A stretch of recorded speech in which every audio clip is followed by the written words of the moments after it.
নির্মাণ শিল্পে আসছে এক বড় বিপ্লব। বাড়ি কিংবা বড় অবকাঠামো তৈরিতে প্রচলিত লোহার রডের দিন ফুরিয়ে আসছে।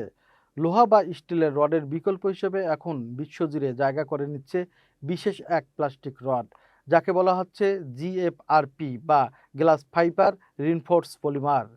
ওজনে লোহার চেয়েও প্রায় 4 থেকে 7 গুণ হালকা হলেও টেকসই ও শক্তিতে এটি সাধারণ স্টিলের চেয়েও দ্বিগুণ। সবচেয়ে বড় সুবিধা হলো পানিতে বা আর্দ্রতায় এই রডে কখনো মরিচা ধরে না।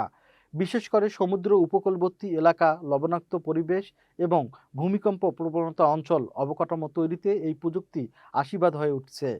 বাংলাদেশেও পরিবেশ বান্ধব বিভিন্ন প্রকল্পে এর ব্যবহার বাড়ছে।